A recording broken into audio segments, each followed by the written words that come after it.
This is Harpreet Singh for Jesus News. This week's feature story is our celebration of Canada's 156th birthday on July 1, 2023. Like the United States, Canada was founded on the Judeo-Christian faith, worldview and moral system. Canada's coat of arms, adopted in 1921 and official motto, stands upon the Latin phrase, Amari usque ad mare, meaning from sea to sea, is based on Psalms 72:8 in the Bible. He shall have dominion also from sea to sea, and from the river unto the ends of the earth. The present design was approved in 1994 and shows a ribbon behind the shield with the motto of the Order of Canada, Desiderans Meliorum Patrine, which translates, they desire a better country, which stems from Hebrews chapter 11 verse 16 in the Bible. Before the fall of 1983, Canada Day on July 1 was called Dominion Day, which was a recognition of the sovereignty of God. In 1533, Jacques Cartier sailed up the St. Lawrence River to Montreal. To commemorate the founding of Montreal, Cartier wrote in his diary, "We all kneeled down in the company of the Indians and with our hands raised toward heaven yielded our thanks to God." The father of New France, Samuel de Champlain, wrote in his diary about the natives, "The Aborigines are living without God and without religion. I thereupon concluded in my private judgment that I should be committing a great sin if I did not make it my business to devise some means of bringing them to the knowledge of God." In 1886, William Howland ran for mayor of Toronto. During his campaign, Howland would urge voters, "Let us keep the city, a God-fearing city, and I would rather see it thus than the greatest and richest city in the continent." He won and became Toronto's 25th mayor. David Thompson, explorer and statesman, developed maps from his surveys between 1784 and 1812. Many of his maps are still being used today. Thompson's words give the reason he endured the physical hardship of exploration, so that these physically impenetrable barriers may be traversed and the gospel be spread. Sir Samuel Leonard Tilley, Premier of New Brunswick and one of the Fathers of Confederation, rose each morning to start his day with prayer and scripture reading. As the 33 fathers gathered in Charlottetown to discuss and draft the terms of the British North American Act, there were many suggestions on what to call this new United Canada.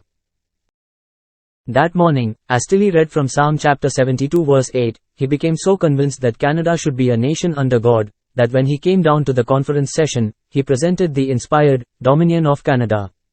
The other fathers readily agreed and accepted. Bishop John Strachan, a leader who helped form our public education system, stated that the church must continue to play a central role in education. He said, "You cannot divorce religion from education because schools will inevitably reflect the philosophical and religious or irreligious biases of those who direct them." Egerton Ryerson, father of public education in Canada, wanted a common patriotic ground of comprehensiveness and avowed or maintained Christian principles. He wrote the textbook First Lessons in Christian Models, which was published in 1871. Ryerson clearly said that the Ontario school system was to be a Christian public school system. Many of our greatest Canadian universities were founded as denominational seminaries. King's College in Nova Scotia, now known as Dalhousie University, was founded by the Anglicans.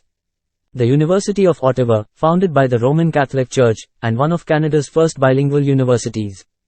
McMaster University was founded by the Baptists. The Ontario Public School Act of 1896 stated that, "It shall be the duty of every teacher of a public school to teach diligently and faithfully all of the subjects in the public school course of study, to maintain proper order and discipline in his pupils in his school, to encourage his pupils in the pursuit of learning, to include, by precept and example, respect for religion and the principles of Christian morality and the highest regard for truth, justice, love of country, humanity, benevolence, sobriety, industry, frugality, purity, temperance and all other virtues." In 1960, Prime Minister John Diefenbaker introduced the Canadian Bill of Rights.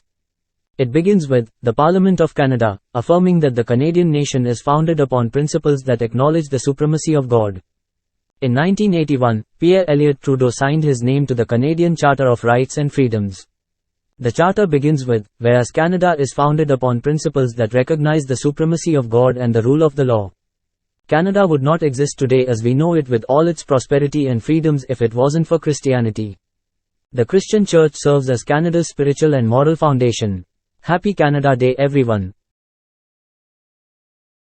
Oh, Canada, our home and native land, true patriot love in all thy sons command, with glowing hearts we see thee rise.